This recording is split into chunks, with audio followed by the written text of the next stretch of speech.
I'm actually quite worried for the game. Yeah. Honestly, I'm not. I don't know.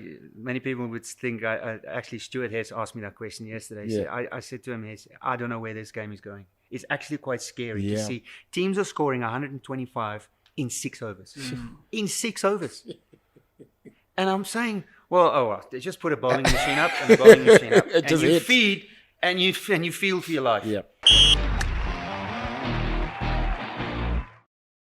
Hello and welcome back to the All Rounders podcast. Yet another episode of it. It's been good. It's been really good. We've had some fantastic guests over the last few weeks. Robin Peterson was one of them. Yeah, you had Robin Peterson. Was our last Yeah. one. Somewhere over there. How was it? Pre the big first game Yeah, against yeah. the Lions, Yeah, yeah. which they won that game, and then of course Lions getting one back. Yeah. So exciting times. It's been good. Semi-finals. Yeah. Well, our next guest is we've had legends on the show, but this one is a certified legend. This is the original legend of the game of cricket in South Africa. He was the first to 300 Test match wickets, wasn't he? Yeah, definitely. Yeah. Yes. He's being coy about it. He's like, Yeah. 330 Test match wickets, 272 in one-day internationals. The original fast bowler in South African cricket. Mike Atherton's best mate. Yes, Mike Atherton's best man. He is. I believe. Trust me. Ladies and gentlemen, he is our parents, not to make him feel any older than he is, but he is our parents' favorite cricketer of all time. Can you please put your hands together, physically and digitally, for Allan White Lightning Donald? That's a bit of an intro, isn't it? That's one heck of an introduction. That's one of the best I've ever had, I reckon. Are you well, Allan? Yeah, I'm very well, thank you. Yeah, very. I'm just sitting on these couches. Yeah, this is where we hang out most of the time in this place, and people play and have a little nap here on these things. So it's nice and relaxed. I like it. After a hard training session, you take a nap. That was before the hard training session yesterday. Just getting ready for it. Yeah, Allan, let's talk firstly the journey into cricket. I mean, you born Bloemfontein, played for Free State, Warwickshire, Worcestershire, South Africa. It's a long career until 2003. How did you first get into cricket? I mean, was it something that was in your family? Is it something that you picked up at school, or is it something around Bloemfontein where you grew up and you thought, this is what I can do in the future, and this is where my future lies in cricket? Yeah, I just at school we all play 2 sports: one summer sport, one winter sport. Yeah. And I think it's if you mention that to any British, a lot of my British mates, they would, are you forced to play a winter sport? Are you forced to play it? I think it's wonderful. They think it's exceptional that a child has the access to a winter and a summer sport. Yeah. So I just tried it. To be honest, I tried it by luck, and I thought, this could work. I think as a child, you only know what you're good at when you get to a certain age, and you think, yes, I'm sort of gravitating towards that. Yeah. So I played rugby, and What position? in the winter I played. Don't I say played. 10. I played 10, 10, 12, and goodness. 15, and I was even under 16. I remember I was thrown in at scrum half as well. Can you believe it? But it's. I mean, that's just real good fun. And Yeah. I loved it. I absolutely loved it. I love the game. I even tell people I love rugby more than I love cricket. Really? I am besotted about the game of rugby. I was actually quite lucky enough now in the coaching world to spend some time. I love digging into the coaching world and finding out what other coaches have. So I spent a lot of time around rugby coaches. Yes. Obviously, Rassie Erasmus is one of them. Yes. And just finding out about philosophies and the way they think about their game and the way I can take that into our game. But back to my future, back to my childhood. I mean, at 13, that's where it just took off. that's when I realized I could bowl some big Mike Proctor in swingers at decent pace, and I never looked back from there. So I went to Grey College and met Mr. Johan Volstedt there. He was the headmaster, and then my uncle showed a lot of interest in me. My uncle Des, Des Donald, he was the headmaster of Brebner Primary School in Bloemfontein, and he was sort of my mentor, coach. We played a lot of backyard cricket under him, and broke a lot of windows at my mum and dad, at my granny and granddad's house. So, but he was the guy that really pushed me. When I say push, he showed me some tough love and made me understand about how it's going to be, and so just from there it sort of just went up and up from there. You mentioned Procky. Was he one of your role models? Or? Definitely. I watched a couple of finals where I think I was about 11, 12. Then Natal was playing Western Province in a Nation Shield final in Durban. I was on holiday with one of my mates from school, and I sat behind the side screen. There was no other place to watch the game from, and there was these little gaps in behind the side screen. And that's where I was watching the game. You're peeking through there. I was just peeking through this gap, watching the game from there. And then I saw Mike Proctor, and then a big old Garth LaRue. And Mike Proctor was bowling high 140s, touching 150s, and he was just bowling big innies. And he became my coach. Off the wrong foot. Off the wrong foot, And he became my coach at Free State. And then ultimately he was South Africa's first ever coach to take us to the 1992 World Cup. So that's where spent a lot of conversations over a beer with him. He was just a great guy. Where does Allan Donald can take his beer? That's a word on the street. They tell me that. I've been a long time ambassador for SAP. So I've really I supported them extremely well. My keg is always filled at home, so it's nice. Hey, I'm still shocked at you and leg spinner. Talk us through. I mean, at what age did maybe a growth spurt happen? At what point did you find the height then? Because I'm pretty sure you weren't. Around about 15, 16, I started to just get, all of a sudden, started to get nice and tall, and I was bowling seam by then, very skinny, wiry, and then it's 15, 16, I didn't look back. I didn't even talk about spin. So it was just also, I had this big naughty wrist of mine, was always going back in, and over time it got better. But I went high school. My dad decided no, Grey College and sport is not going to work out for me. So he took me out and said, you need a real job when you leave school. Parents were tough back then, and you're gonna have to. So he took me to RTS Louis Botha. So in my matric year, I loved working with wood. So so I don't know. I couldn't see myself becoming a mechanic or electrician, but something about wood was I don't know. I made a massive clock. It's still standing in my house, and but I knew. I when you're in matric, you just know where you're going. You just know where you go. I want to play sport. I already started to look through Cricketer and the Wisden magazine about playing county cricket. There's something about county cricket that attracted me massively. I just love the scene of it, and the players who back then in 85, 6, who was playing for a lot of West Indians, a lot of good West Indians. So I would love to have just been there with them, and that happened in 87, 86, 87, when the Warwickshire coach came over, and Dr. Bacher introduced me to him. South Africa were pretty much they were in isolation, and it was a bad spot to be in, and I thought, well, I just need.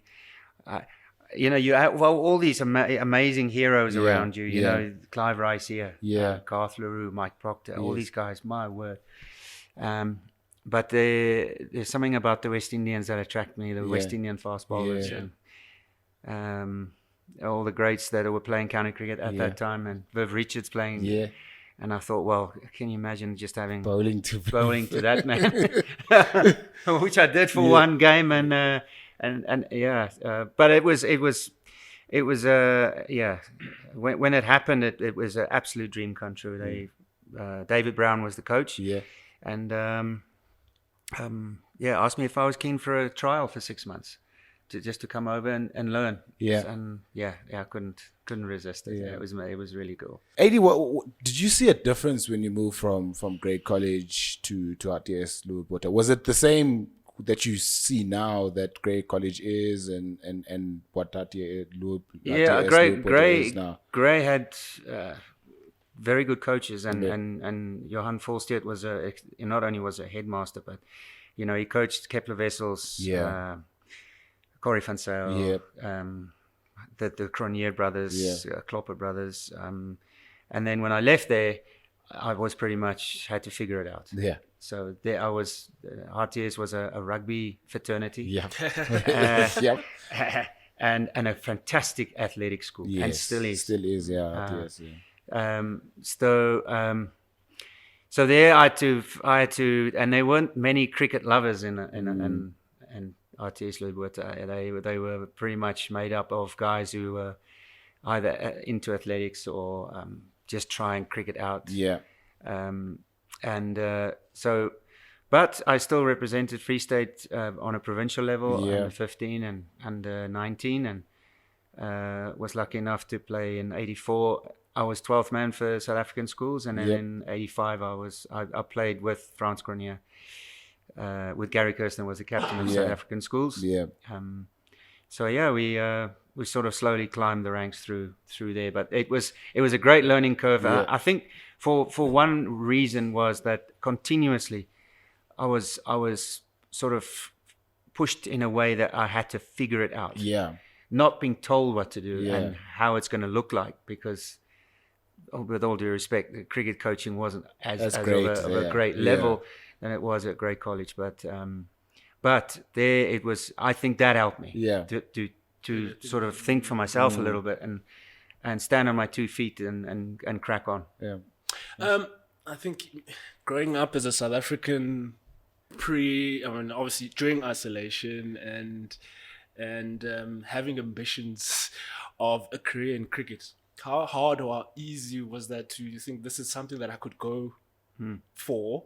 Yeah. And obviously considering that, I mean, your parents must have been probably don't see a long-term future being a professional cricketer. How hard or easy was that journey? It was tough. Yeah. It was really tough. And like I said earlier, you look around and you see the guys who could have played for South Africa and didn't.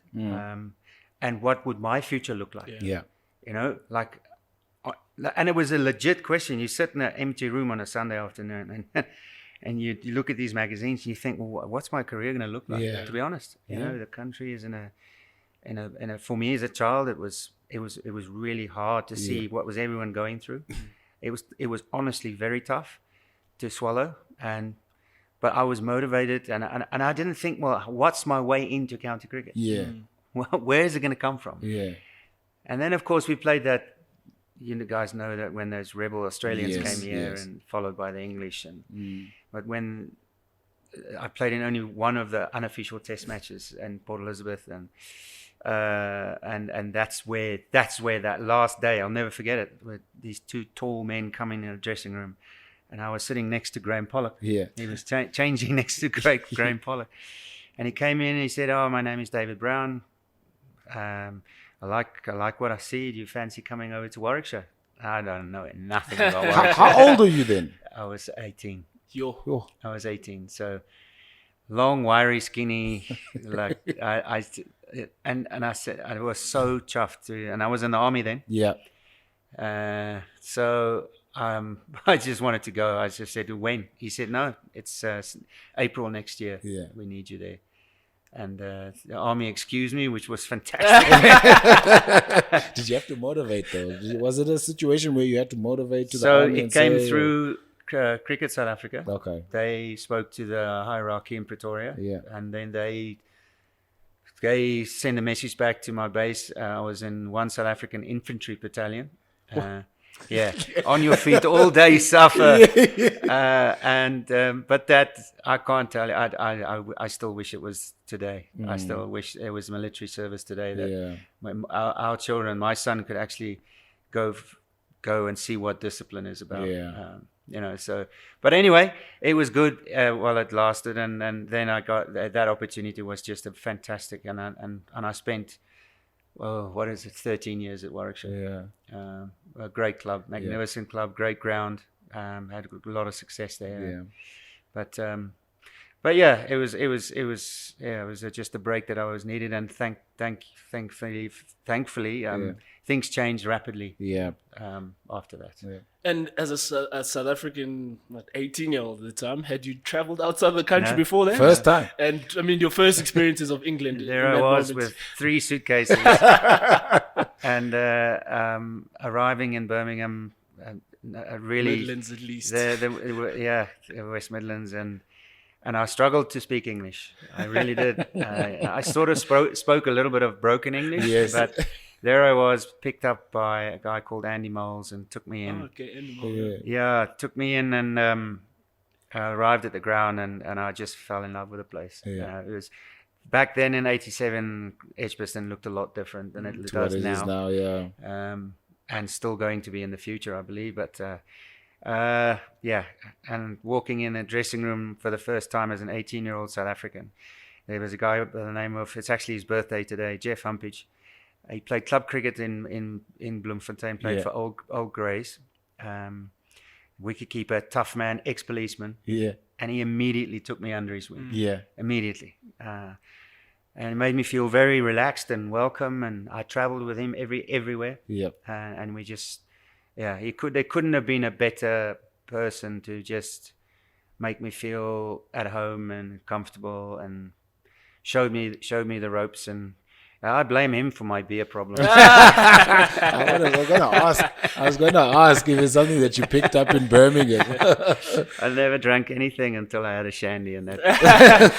And the rest is history. Yeah. Eddie, that experience, did it set you up for what was a very good international career? Did that experience at Warwickshire, arriving there as an 18-year-old, having to learn for the first time to probably look after yourself, grow a thick skin, for lack of a better term, set you up for international career? Yeah, my mum and dad were petrified about me being alone, with me being alone and completely in a different country. Yes. And I remember standing in Bloem Airport, and I asked my uncle, I said, "Do you think I should go?" He says, "You're going." There's no turning back. You're going. This is an opportunity that you've been waiting for a long time. And yes, that was the best learning school for me before we head into international cricket. Yeah. Undoubtedly. Yeah. It taught me to be sustainable. It taught me to be professional. It taught me to be, how to cope being by myself. Yep. And stand on your own 2 feet and get it right. Yeah. But in terms of my skill, there couldn't have been. Every ground in England is different. Every surface is different. And then came along a guy by the name of Gladstone Small. Gladstone Small, everybody knows him. Yes. Fantastic human, a Barbadian. Yeah. Obviously living in England for a long time now.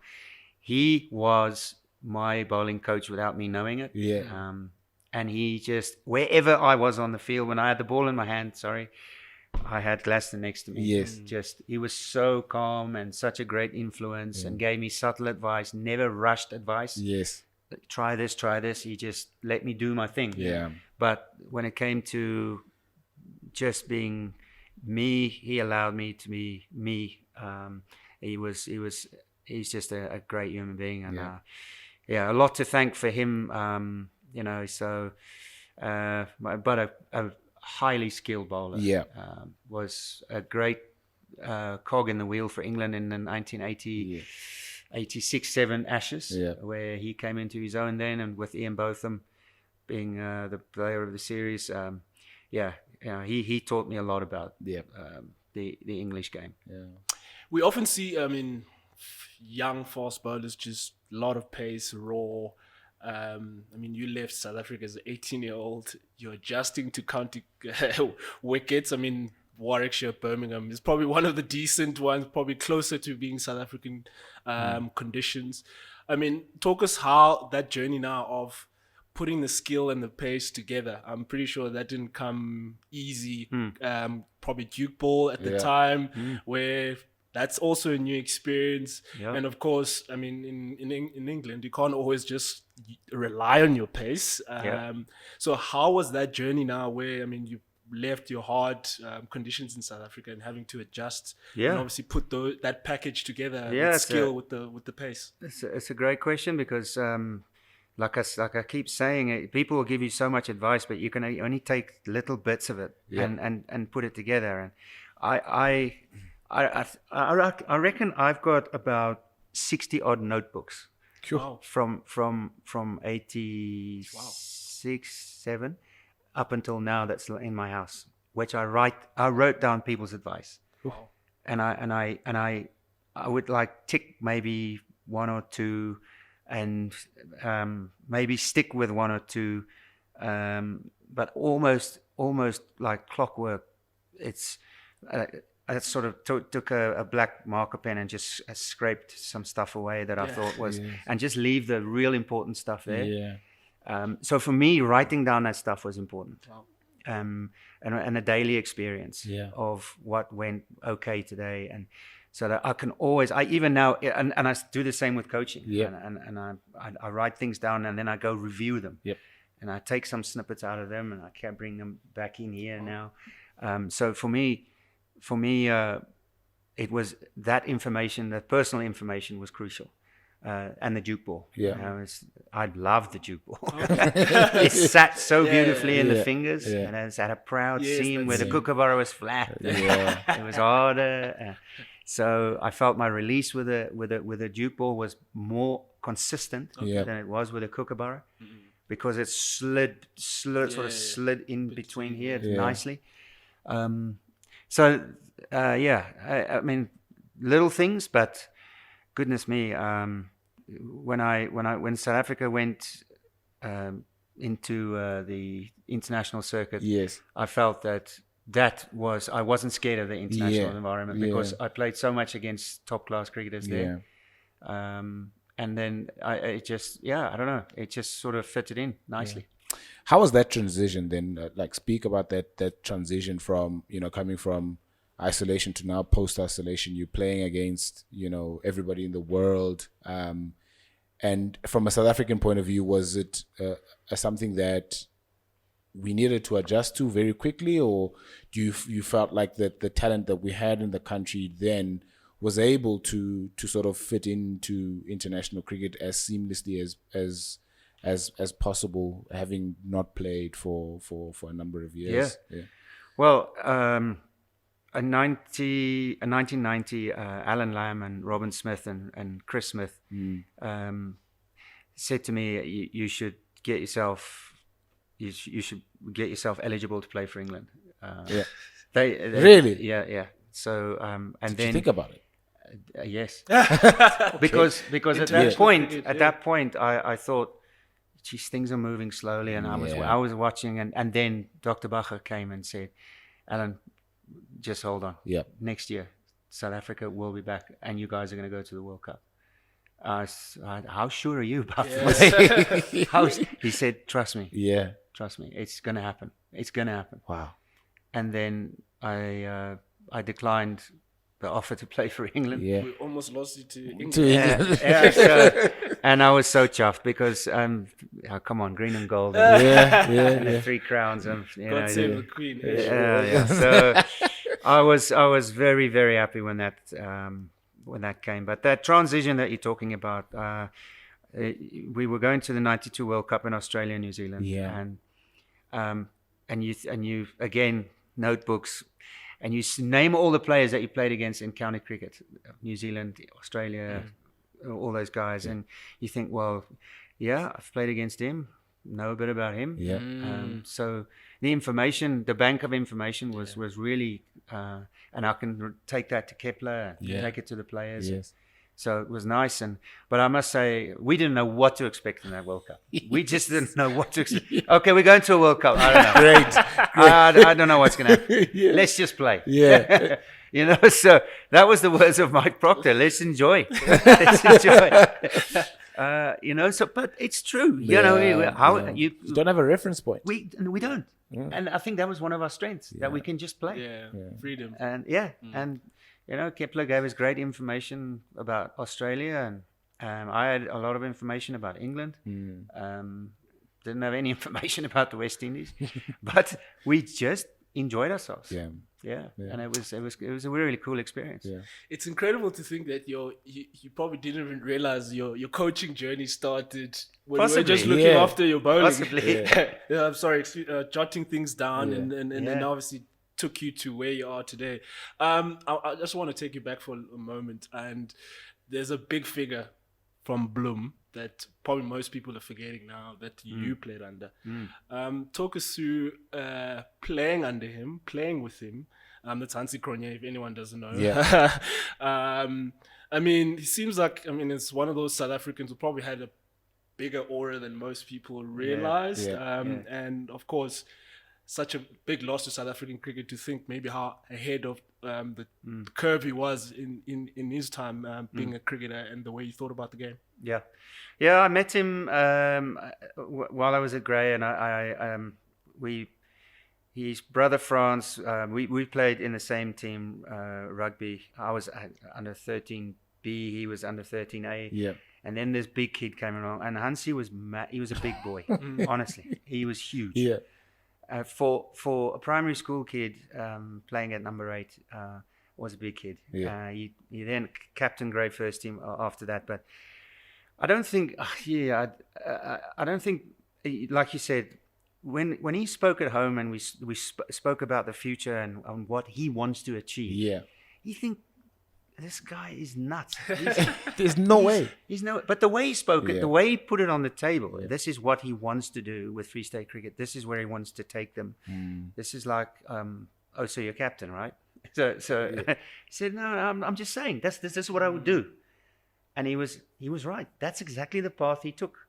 And that's exactly, he got this bunch of street fighters together in Bloem. And he plotted his way through. We had a guy called Jack Birkinshaw from Leicester County Cricket Club, and he was our coach. And he just listened to what Hansie said. Yep. Hansie was listen, this is how I want to build the first bit of the season up. Then I want to give this and this and a rest. This, and we're going to go to that place. So and so will play. He's plotted the whole season, every venue, who he wants to play, where we're going to play, how we're going to play. And under Hansie, we won 5 or 6 trophies, one-day trophies. It used to be called the Curry Cup, the 4-day stuff back then. But he built that team the way he thought it was possible in a young bunch of guys that really enjoyed each other's company, and it's the way he set that environment up. He was just a natural leader, and a calm guy. I've never seen anyone so calm. You know, and when you're a bit nervous, he just seems to be stone-faced. But he already had a plan B and C that no one knew about. It was phenomenal, absolutely phenomenal. And the way he captained South Africa that day was tough because we came back from Pakistan and we lost all 7 ODIs under our new coach Bob Woolmer. But Bob was okay with that because he had other plans and he flew to PE to go and tell Kepler that, listen, I'm going to run with a different captain. I see your role differently now. I'm afraid I'm going to move on. Kepler, being Kepler, didn't take it very well. But that was immediately how Bob was going to run. Yeah. Hansie was going to be his captain, Yeah. and the two of them together Yeah. was Amazing. unreal. Yeah. So Bob was the inventor, and Hansie was the manager. Yeah. He just knew how to manage a group of people. Yeah. And Bob was just inventing the game. Bob made us think differently. Bob was the first person with a laptop to bring a product by the name of Creekstat Yeah. analysis. Yeah.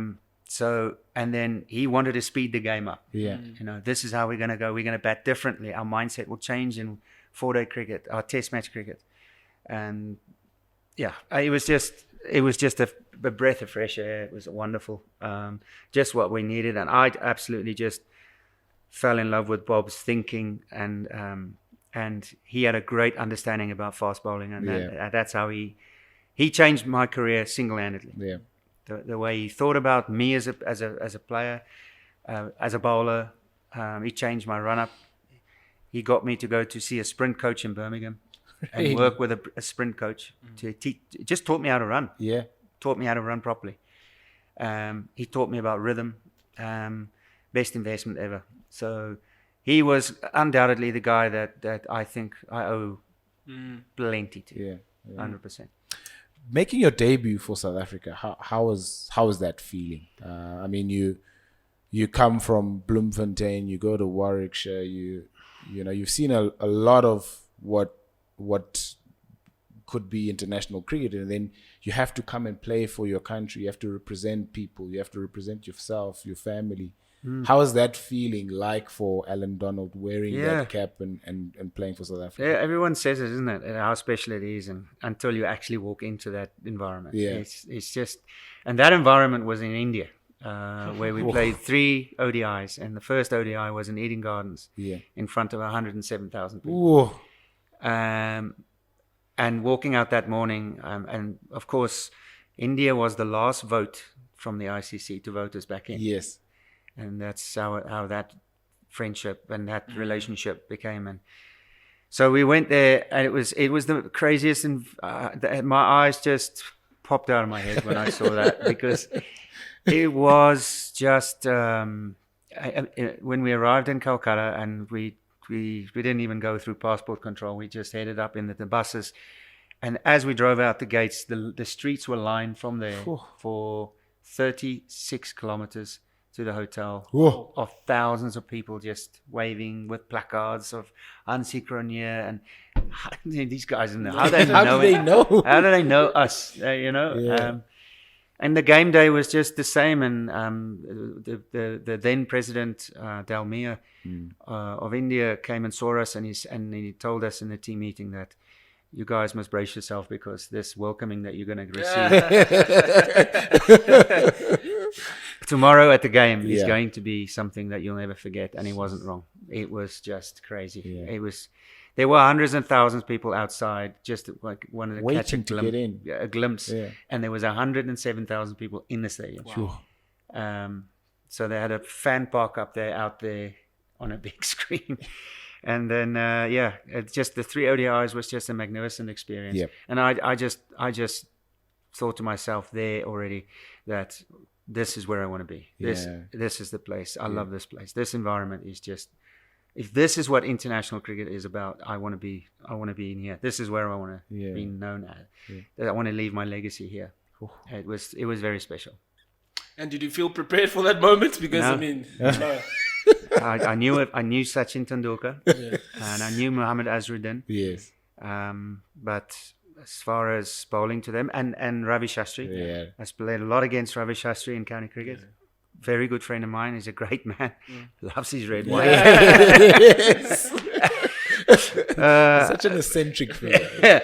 But just competing against those guys on that day, and having taken my first 5 wicket haul there that day was and I remember the coaches afterwards, Procky and Ali Bacher afterwards was just like, guys, there was a great fight. It was no great speeches. It was just enjoy these next 3 games. It wasn't about winning or losing. It was about this. Just feel what this is like. Yep. It was damn special. Yeah. I mean, you going now, probably your early years, you guys are probably trying to figure out where this South African team could go, Yeah. or how far you can go as a team, still trying to put things together. Yeah. At what point now do you start feeling, geez, actually we belong at we can after, compete. after the Cricket World Cup '92, we came here, and we had that's when things started to change. That's when Bob Woolmer made his introduction, and things we had then realized. Hold on a second, we've got to get better at certain things, and there's no structure to our cricket. We're very good cricketers, Yes. but we have no structure to our cricket, and that's where Bob took us to a different level. I think we quickly rose through the rankings, and before we knew it, he got us to number one in both formats. Yeah. So Test match and one days, it didn't take long, and with the leadership of Hansie and the adding of John T. Rhodes, the Macmillans, we had a pace battery that was, every province back then had about at least four. Down the road here, these guys had a serious attack. Farney and Elworthy and Bryson and oh man, just name them. They were very good. Churning him out, Here as well. So it was. I think the more that all of a sudden it was like that 91 was gone, and 94, 93, first tour of Australia. Yes. 93, 94, 93, 94, and then 94 to England. And the more we played, the better we got quickly. So I think our values got better, our culture started to develop. Yeah. I think the culture had a lot to do with what Hansie did. Yeah. How Hansie wanted to set the culture up. Yeah. So it was quickly there was a big understanding of who we are and where we belong. Yeah. And then that didn't take long to develop. Yeah. You mentioned the fact that every province back then had 4 or 5 guys bowling quickly and had this pace battery of bowlers. When you look at it back then, that's healthy. Like that's South African blueprint at its best in terms of how you want to set up your attacks. We have so many quicks coming through the ranks. Do you think is it something that we see nowadays where every province has at least 3 guys that are express pace that can make it up to the next level with a bit of guidance here and there? Is it the same, or is it we've changed as a country in terms of how we look at our strengths which is fast bowling? To come back to your first question, when you've got the green and gold on, you know that every game you have to perform. Yeah. Because you know who's down the road, you know who's here, you know who's in Durban, you know who's in PE, in Cape Town. Yeah. And your place is up for grabs. Wow. That's how it was. Because, and Hansie kept saying about the quality. You need to perform. Your quality needs to be up there every single game. Because Bryson's performing, Elworthy's performing. De Villiers was already in the team. Yeah. There's a Richard Snell here. Yes. There was Schultz. Yeah. Nutcase of a bloke. but an absolute beauty. Yeah.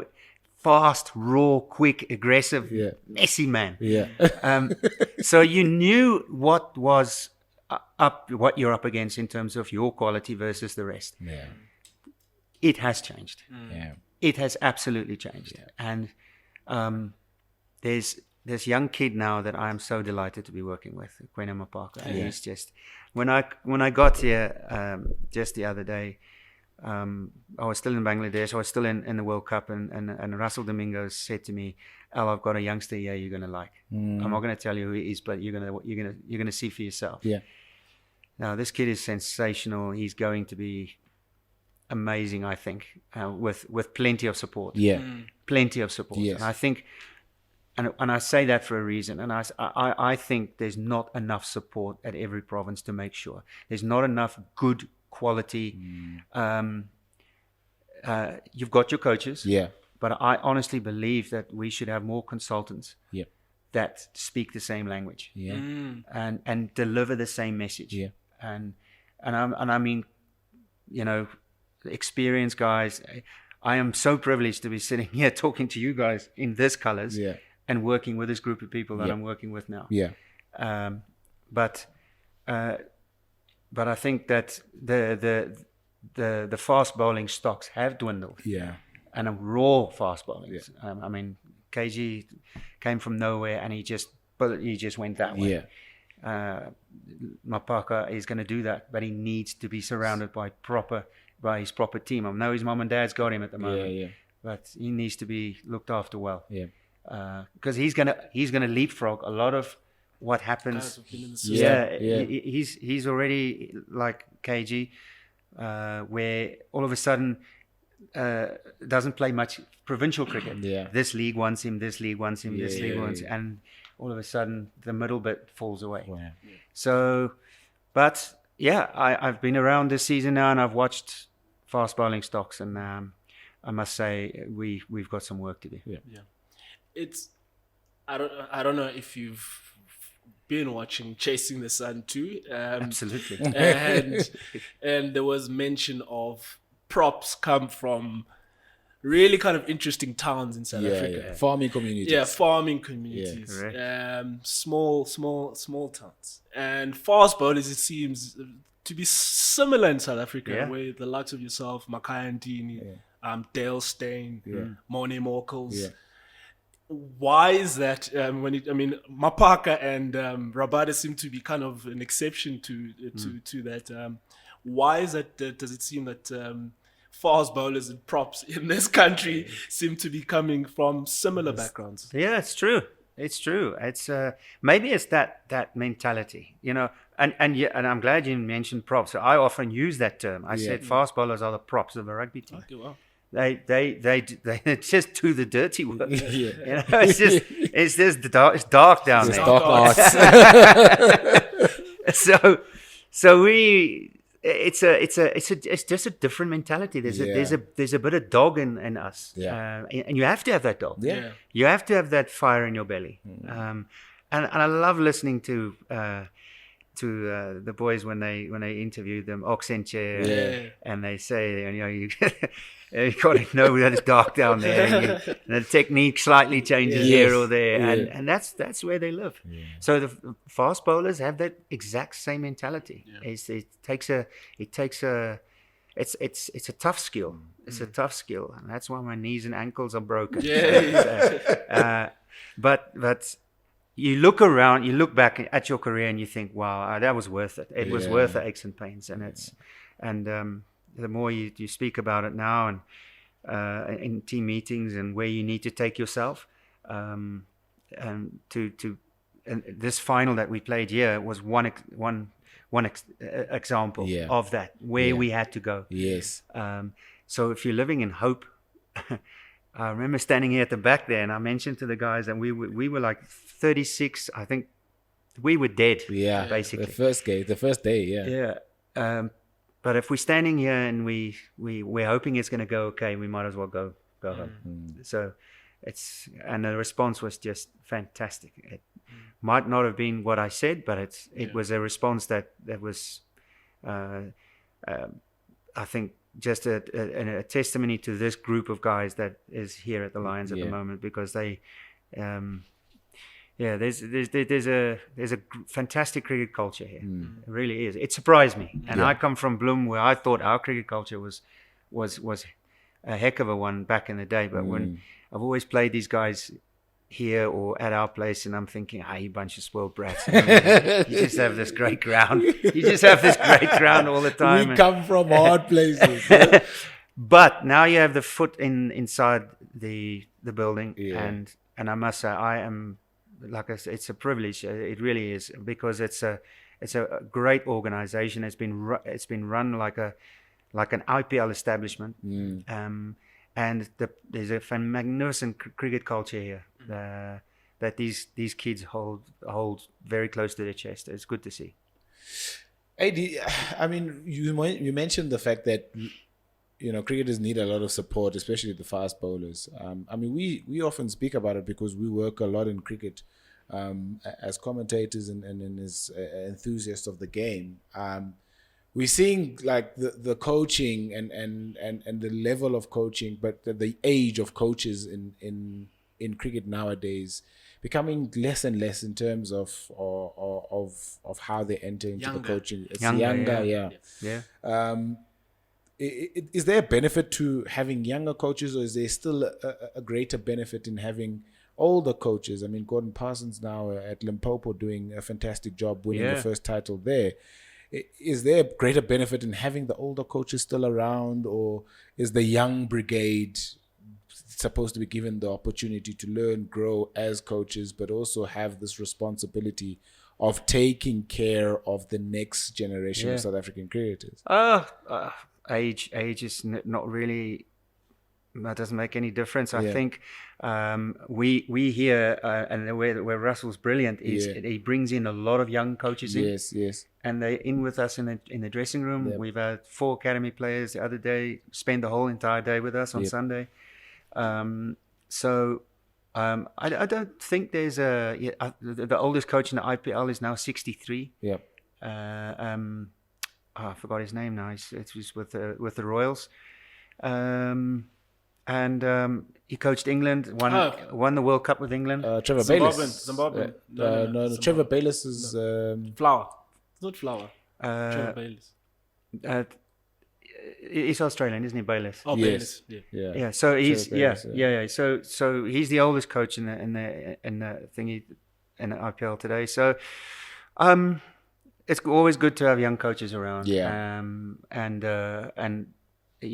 there's some like Ryan Cook at the moment, for instance, he's the youngest international coach with Holland, and he's doing a magnificent job. Yeah. He went to the school, shall I say, the coaching school of Gary Kirsten, under Gary Kirsten's academy, and it just excelled. Fantastic. Yeah. I just think that's the understanding that young coaches bring. Yeah. That gravitates to young kids. Yes. Or first class. Yeah. Like any child, I'm not child, but anyone at this level where we are will listen to you exactly if you have great knowledge of the game. Yeah. And understanding of what needs to be done to be successful. So I have no quarrel with that at all. But I like what I'm seeing here is that our training ground is even the ladies coaches are there asking questions. We share a lot together about fielding, about bowling philosophies. So, and even had sessions with the ladies up there. So it's good sharing, and I love the sharing that goes on here. It's big.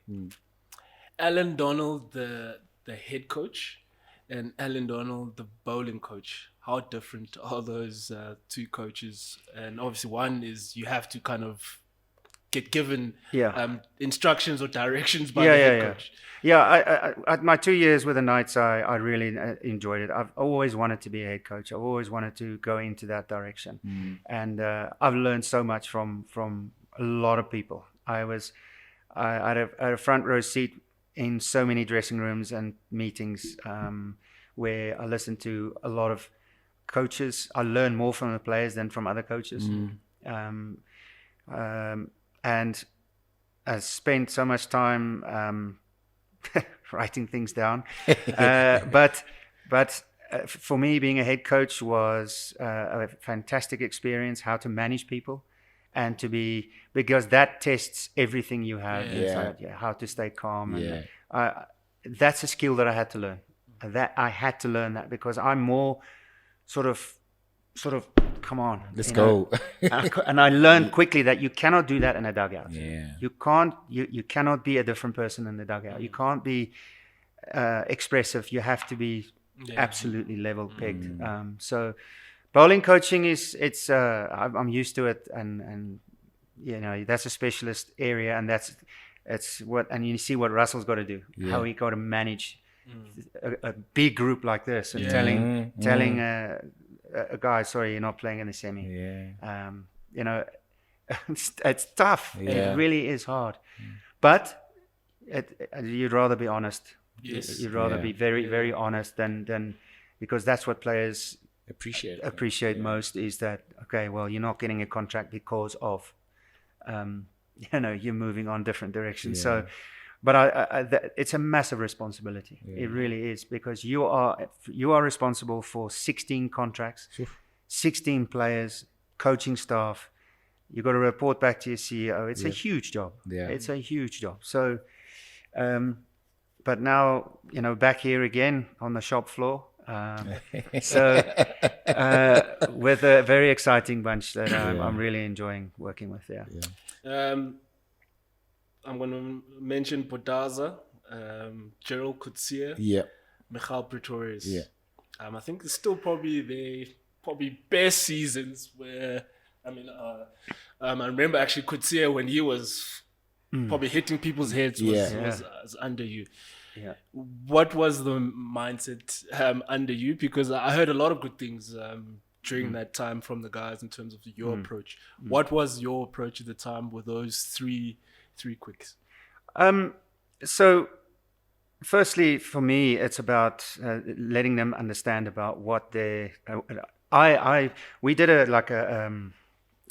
with our psychologist. We did a 1-by-1 interviews with every single player, where we do a background check. Okay. So, and I thought I got that idea actually from. If you know your NFL, from Bill Belichick. Bill Belichick is the coach of the New England Patriots. Yes. So he does a thorough background check Yeah. on every single player. And it's just a simple interview with every player, from their families right up to their cricket, and understanding what their mindset's like. Yeah. So, and we record that. We have it on tape, we save it. And then if we feel like we need to call that player in again, listen, but hold on, you told me this. Yeah. Just listen to this. Accountability. So we want to establish that truthfulness about, and this is the bowlers. This is not. We did it with the whole group. Yeah. But we did it with the bowlers separately. Yes. So a separate interview with the bowlers and a separate interview with the rest of the team. So just understand where they come from and what he is like as a fast bowler. Yeah. So just to check in with his total thinking, and then we put it on the table and say, okay, this is where I want this. Bring the group in, and this is how I want this group to function. Sure. This is my test match philosophy. This is what I see in the T20s, 50 overs, but my test match philosophy is. So what we immediately established is that we're not going to talk about 4-day cricket. Yeah. We are going to only talk. 4-day cricket doesn't belong in this dressing room. We're going to talk about every game is a test match. Exactly what we did here with the bowlers.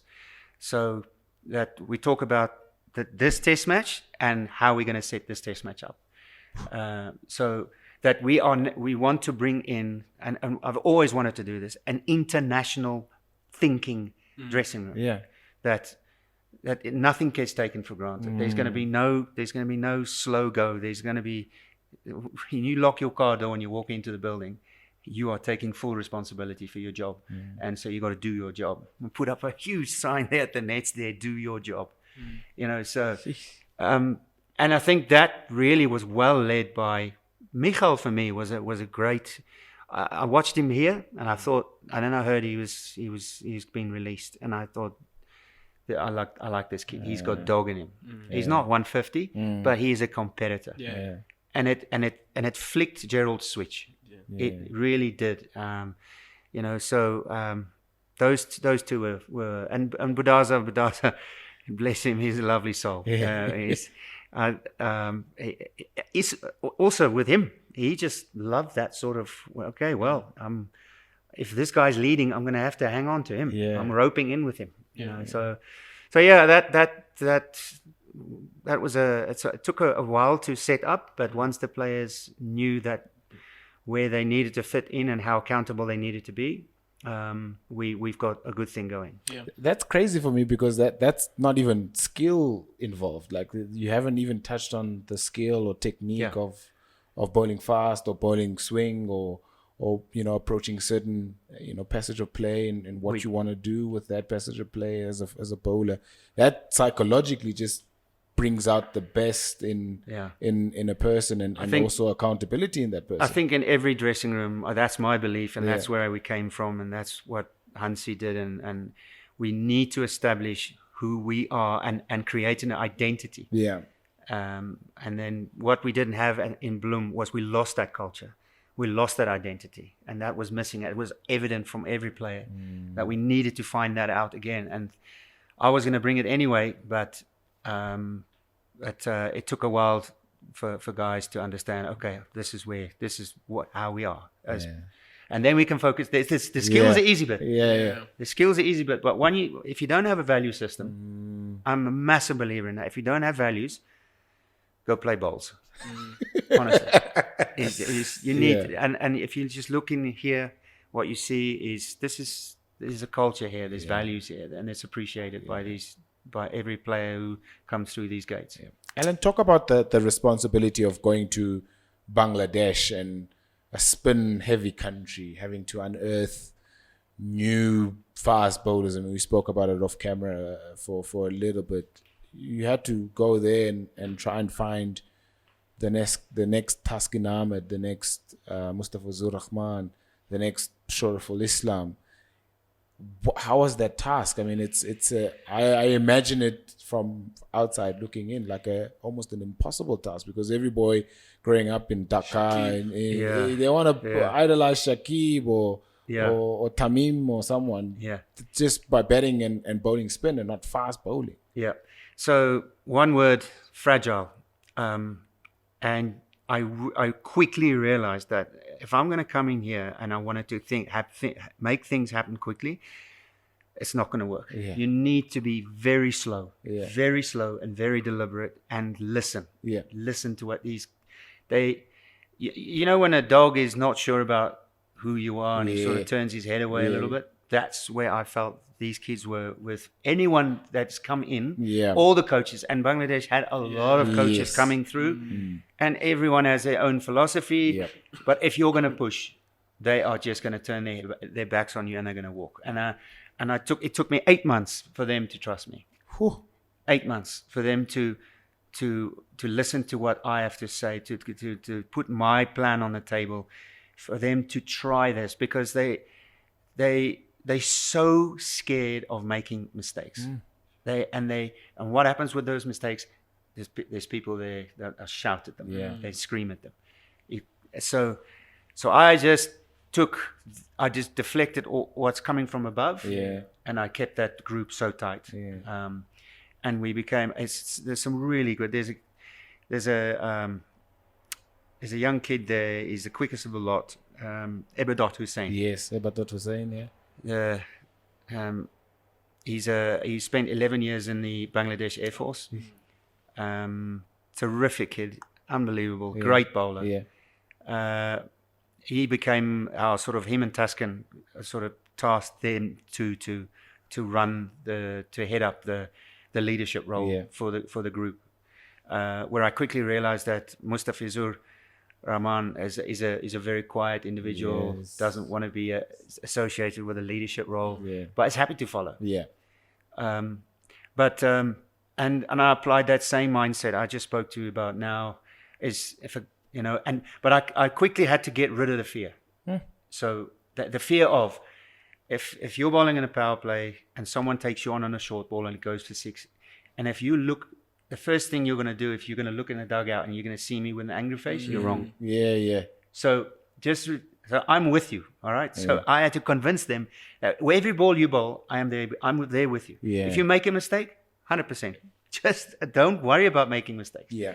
And quickly that disappears. Oof. And we got a strike rate down. Their strike rate in the power plays was 48, almost touching 50. Oof.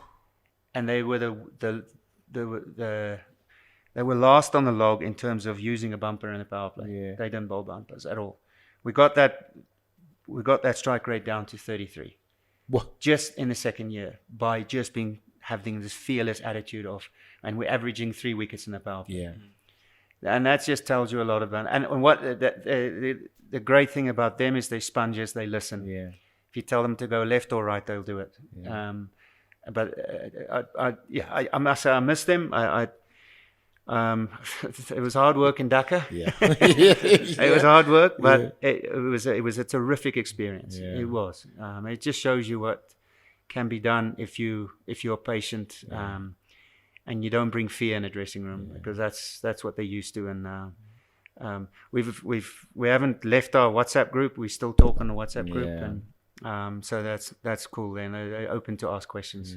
What I think that is evident when Tuscan ran through South Africa in that ODI series here, the first time that they won in an ODI series in South Africa. So, I mean that goes to show what patience does for fast bowling. Is it something that fast bowlers need a little bit of extra care and patience and extra love? Yeah, they do. They do need patience. Sometimes you're going to be tested to the limit, and that's why not a lot of people are going to. Kepler used to tell us, if you're looking for sympathy, you can go and find it in the stands. That was his philosophy about it. If you're feeling sorry for yourself, don't look at me. Man, cricket was hard back then, man. Don't look at me. Go find it over there. So quickly, there's no.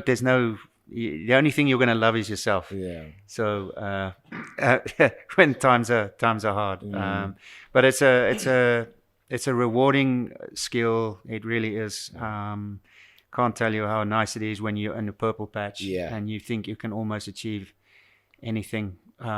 Almost willingly bowl what you want. You can see it happening. Yeah.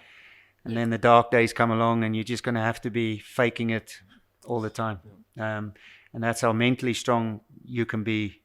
So it's that for me sort of came later when I had to really dig deep and be competitive for the team, not for me. Yeah. And walking down the steps here against England in 97, 8, I think 8, 9. Yeah. And I was out of form, and the night before, Bob Wilmer told me, if you're going to worry about if the ball's going to be in the right place, I'm not going to pick you. Yeah. If you worry about your form and about yourself, I'm not going to pick you. But I'm going to pick you for one reason, is that they know you're not in exactly great form. So if you're going to bowl a ball that swings back in and misses the thigh pad at 150, I'm going to pick you. Because if they don't know where it's going, or if you don't know where it's going, they have no idea. Yeah. And that really sort of wow, it's sort of thank goodness. But I knew that I had to go do it for the group and not for me, and ended up in a good test match. When it comes to international events, I mean, there's one thing I particularly didn't like in the previous World Cup in India. They kept on reminding South Africa of that one particular moment. Which we don't. What are your best moments when it comes to ICC events that you enjoyed? I mean, we always get reminded of that one. I mean, as commentators, we get frustrated. It's like South Africa didn't play one World Cup. Yeah. Correct. Yeah. It's annoying. It's annoying, and that day will obviously never be forgotten. And within that moment, it's like, what had just taken place? Just what just happened right there. It happened so quickly that all I remember was there was a security guard grabbed my arm and just said, let's just get off here now, quickly. Yeah. And I looked around on the big screen, and there was this girl like this. Never forget it. It was bawling, just bawling. And I think I don't know if you guys know, but what a lot of people don't know is there was a camera, a locked off camera that was square on, that showed that it was a no ball. And we all sort of looked at the TV and threw our cups and whatever at the TV, and it was never brought up. It was a no ball. So, wow. But whatever whatever people will remember is that moment. I did a speech the other day, and some guy, obviously, I knew the question was going to come out, and he asked me, and I said to him, "Do you know how many wickets I took that day?" Yeah. And he said, was it 3 or was that? I said, no, it was 4. It was 4. Yeah. But look, that is just the brutality of high end sport. It's we had opportunities to put Australia away before that, and we lost. and we had an opportunity to beat Zimbabwe and to put Australia out, and we lost. And Australia kept winning. And then they find themselves against us in the semi-final, and we should have put them away, and unfortunately didn't. But that you know, people will never ever leave that alone until we get over that line. It'll be buried, unfortunately. But it's not a nice thing, me as an individual, to carry that burden. And my wife burnt every single letter that was written to me. Wow. And I read one which was nasty. It was very nasty. And I can understand people's frustration. But once I read the first one, she took everything and binned it. So, but you know, that's just how brutal sport is.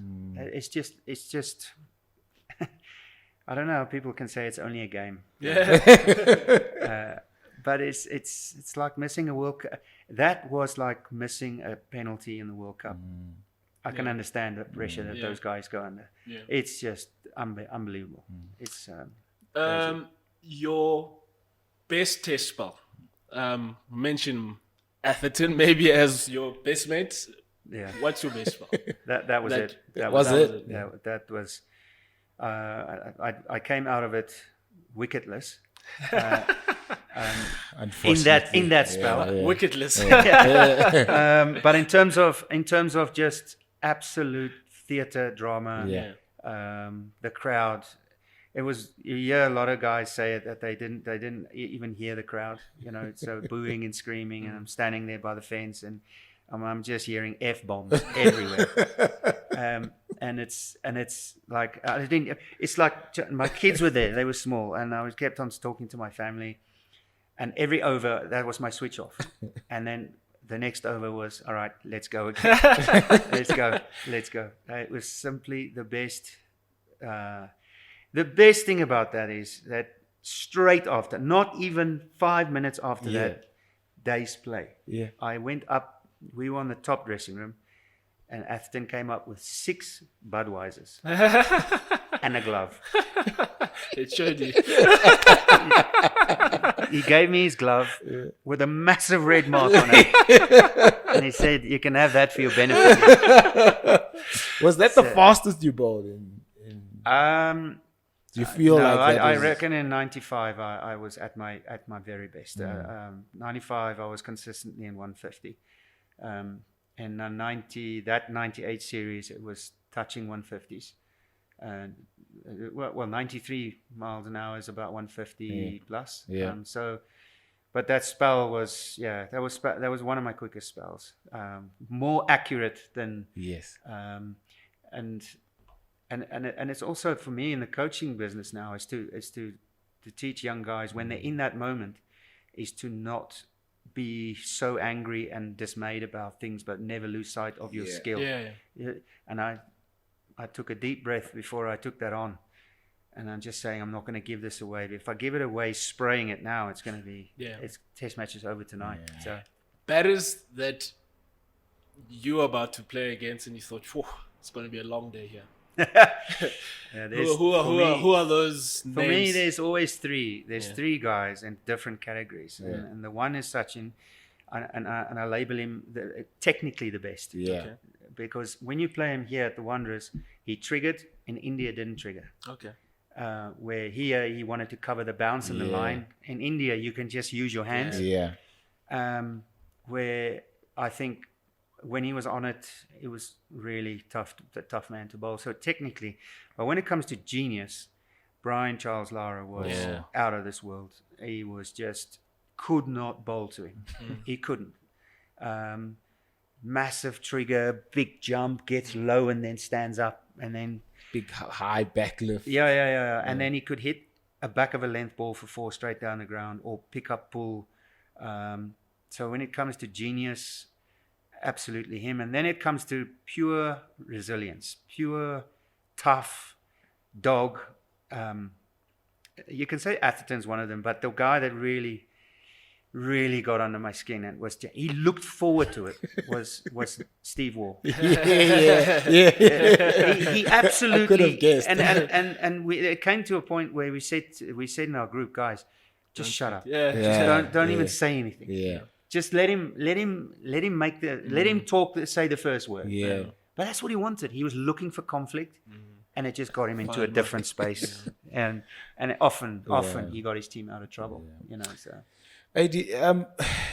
the grounds that you played on, like which one was your most favorite, and which one was South the worst Africa, one? this one, Yeah. the Wanderers. All fast bowlers, by the way. Stuart Broad is one of them. Yeah, everyone says Newlands. I mean, picturesque. I mean, really. But Wanderers here, this place for me, I'll never forget it. England here, 98, that same test match, Sunday afternoon, was the loudest I have ever heard in a test. It was crazy loud. Yeah. And I made a point of it when I went down to fine leg and I knew I was going to bowl, and I turned around, took my cap off, and I said, "Come, I need you." Yeah. And the wicket started coming, and I remember getting Butcher out, LBW. Today's world, that's never out. It's pitching outside leg stump. It's absolutely pitching outside leg stump. Thank you very much. Yeah. And then they were just on it for the next hour. It was crazy. Other ground, Lords, 100%. Yeah. Slope. Slope, but just the absolute tradition coming down those stairs there. Walking through the long room. So all those pictures. Packed. Yeah, it's packed. It's just absolutely. There's nothing beats it. Yeah. Nothing beats it. Do you think you would have got more wickets or less wickets with the review system? No, less. Shane Warne said exactly the same. Yeah.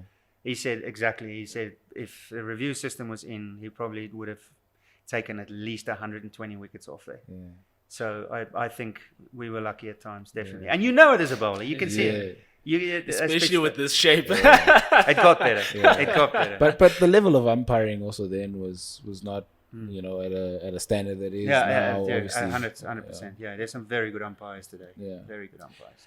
At your, I'm going to assume 99 was probably the lowest point being a professional athlete. How did you manage to get yourself out of that and also look forward into, other aspects of your life, still being in love with the game and obviously still having the career that you've had in the game? Bob Woolmer came to my house the next day because he was coaching Warwickshire. I was staying. I think the best thing for me then was I was playing for Warwickshire. I had to go straight back, but they gave me like 2 weeks off. And Bob Woolmer suggested that I go see someone.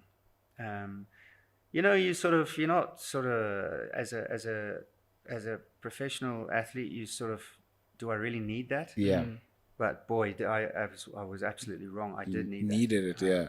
So the guy who I saw play, he said, "Listen, I need you to see this. I need you to go through this whole incident."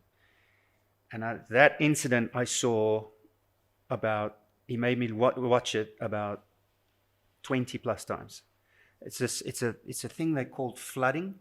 So they flood the brain and with what has just taken place, so that you can actually. The more I watched it, the more I actually relaxed into it. Yeah. Wow. The more I it's called accepting of what happened. I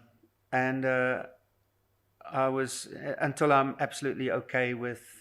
You're not okay with it, but you're okay with seeing it so many times that you sort of relax into it a bit more. And but I needed that. I was in a bad place, in a really bad place, and the level of abuse never stopped. When I came back to South Africa and I played for South Africa, wow, it was not good. It was not good.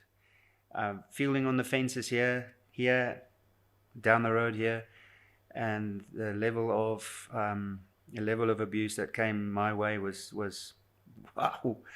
You just got to shut it off. Yeah. Put your sunnies on and just look ahead. Don't look back.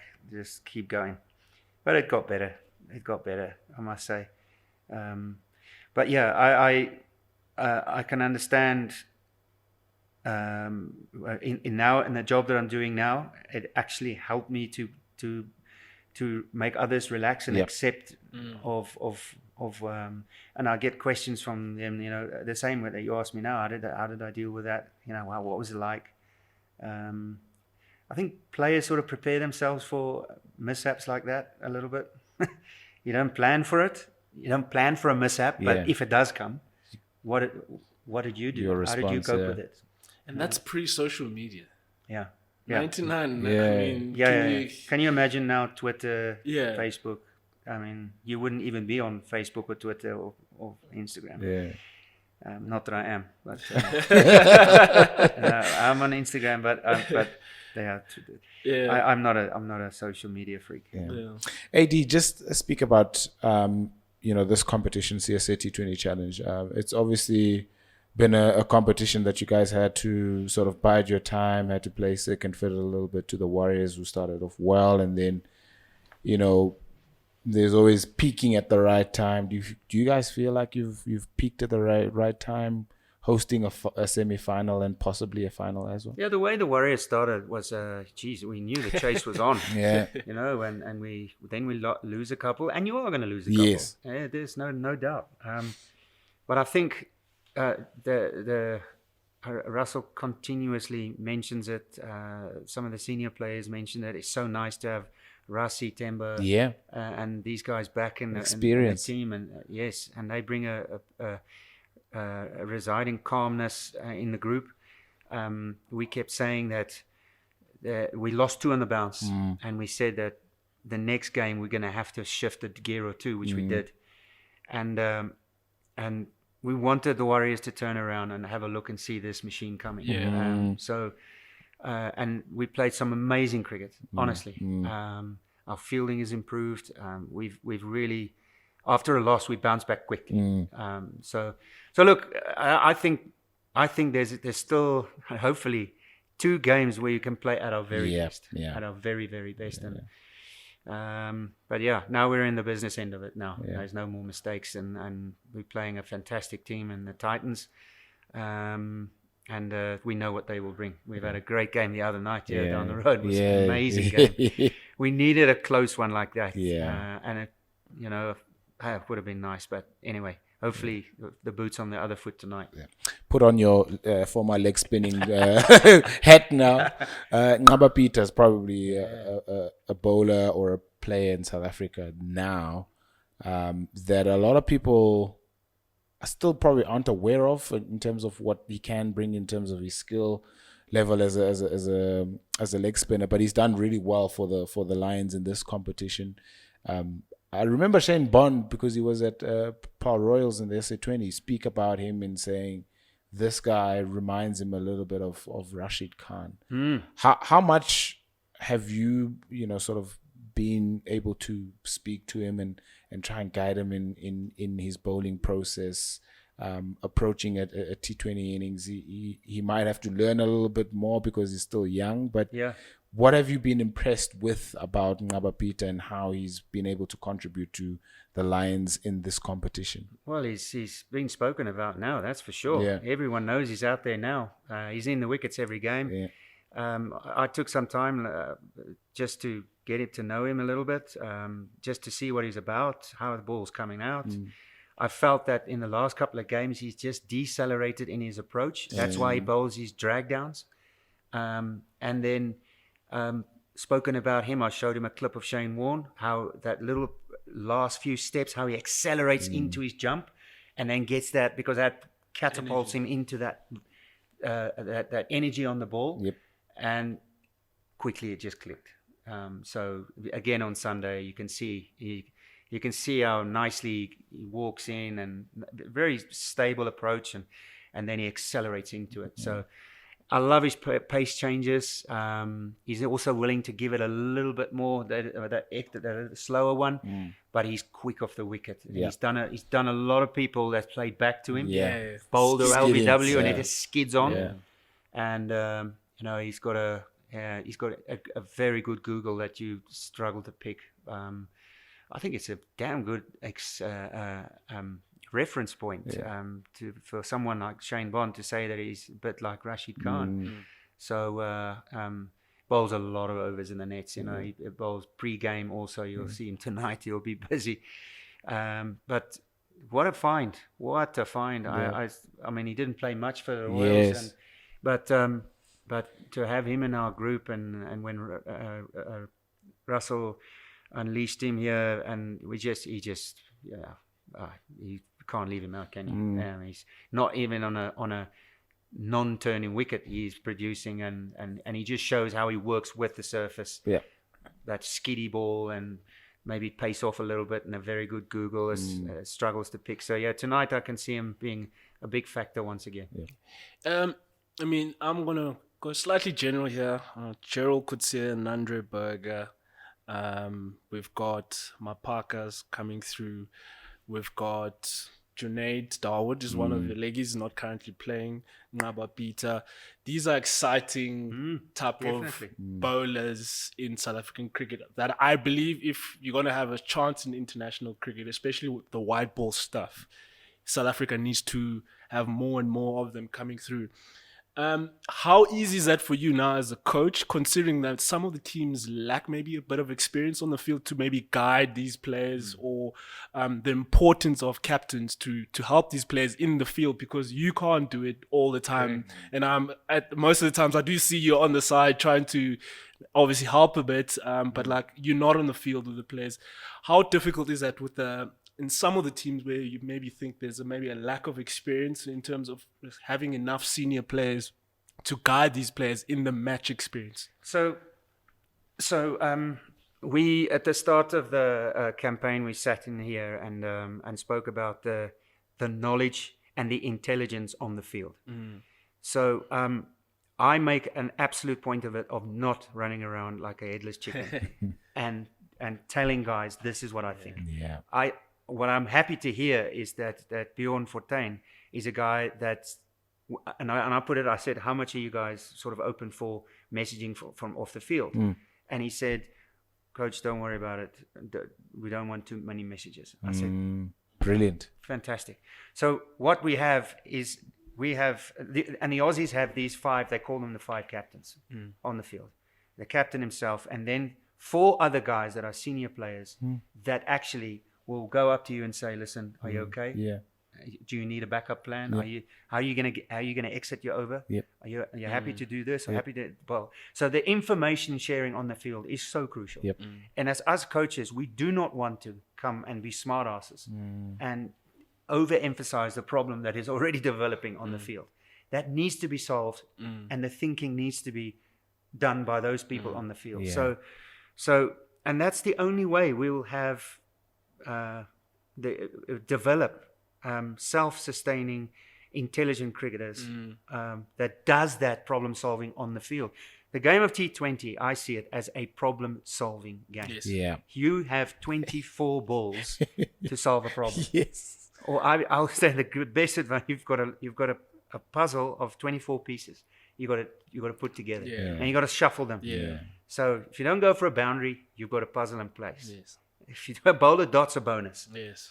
But it's how intelligent you are. But that intelligence needs to be shared on the field. It needs to be communicated. I think that's what we've done very, very well. Rassi, Temba, Reza, those guys have really been influential, helping Bjorn out. So, yeah, I hope that answers your question. I think that's it's a blessing that they hear those guys. But I think even if they weren't here, there's still some very good thinking cricketers. I mean, Ryan Rickleton has played a lot, so he sees a great picture from behind the stumps. You know, I think as coaches we got to stay out of that and not complicate it. Final one for me, AD. The game of T20 cricket, like you said, is designed to solve problems, and you're there as a player to try and solve problems, especially when you're a bowler. You know, the advent of T20 cricket now has obviously been something that has been revolved around money, and there's a lot of money flowing through that, you know, format of the game. But, you know, as a bowler, it's also very brutal because, I mean, your stocks either high or low depending on how you perform on the day. We've seen in the IPL in the past 2 weeks, like scores almost touching 300. You know, and how do you think we can balance that out? You know, is it a surface thing where, pitches are getting, better I'm actually quite worried for the game. Yeah. Honestly, I'm not. I don't know. Many people would think. Actually, Stuart Hess asked me that question yesterday. Yeah. So I said to him, Hess, I don't know where this game is going. It's actually quite scary to Yeah. see teams are scoring 125 in 6 overs. In 6 overs. And I'm saying, well, they just put a bowling machine up and a bowling machine up, and Just you hit. feed and you feel for your life. Yeah.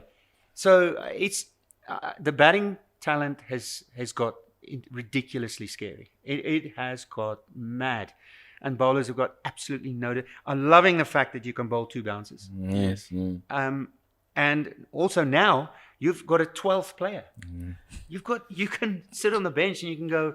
Yeah, he's got a strike rate of 180. We'll have him in, and so now you got a guy who can pull another trigger coming in next.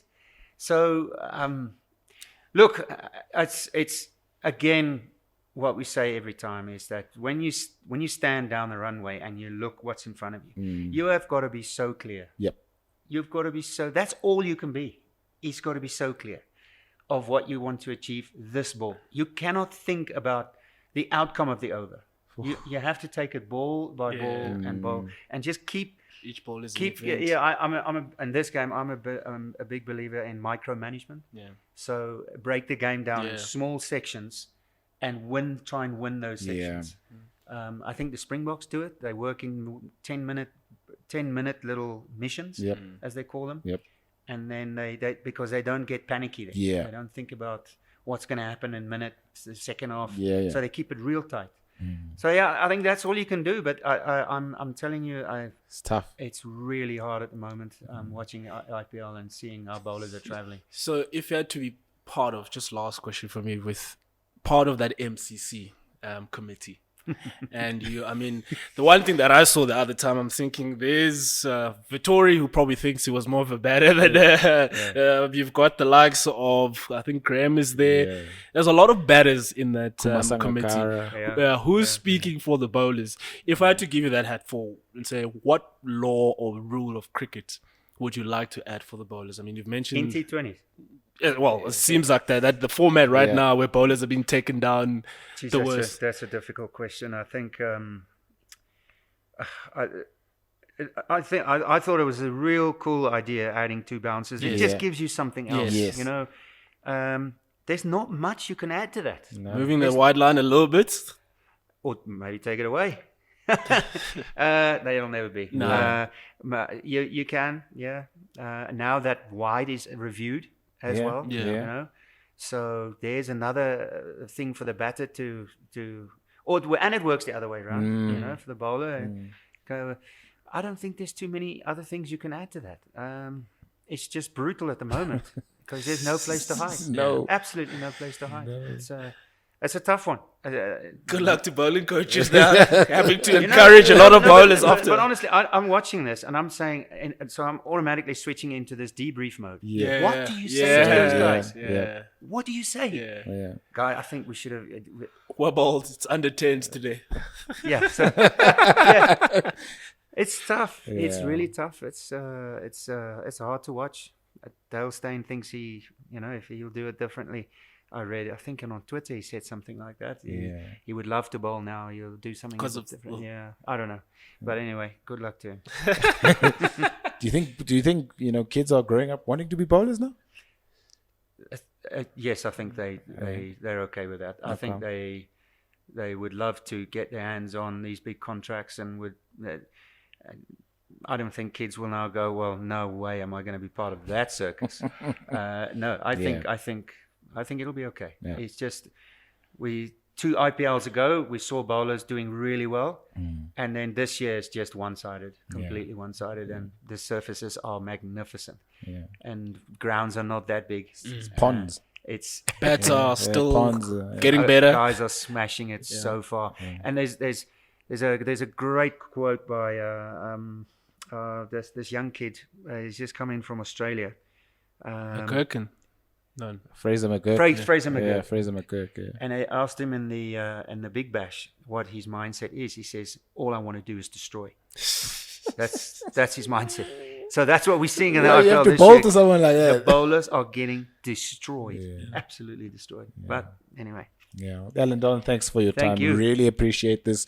We can go on for hours and hours. Like there's so much more that we wanted to ask, but in the interest of time, we have to let you go. And thank you for sparing time for us. And I know it's a busy schedule, back end of the season. There's- Semi-final day yeah, as it's well crunch, today. crunch time Yeah. today. It's semi-final. look forward to it. So yeah, thank you very much. All the best for that. I think having players like you or coaches like you and people like you back in our system adds great value to our young cricketers coming up in the system, because That's I feel awesome. I feel there's so much that people can learn from, not only just the bowlers, but cricketers in general can still learn of an Allan Donald and a Russell Domingo coming back into the system and trying to elevate the cricketers that are trying to make the next step to the Proteas and beyond. So thank you very much for your time. Really appreciate it. Thank you. It's and, awesome to be with you Yeah. guys. Thank you very much. And all the best for the season, the rest Thank of the you. season. Yeah. Thank you.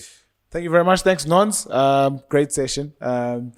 Please like, subscribe, and of course comment and let us know who else you would like to see sitting here next to us, asking some really good questions and try and getting some more information. Yeah. Thanks to DP World Yeah. Wonders as well for the venue, Yeah. as usual. Yeah. See you next time, guys. Thank you very much. Cheers.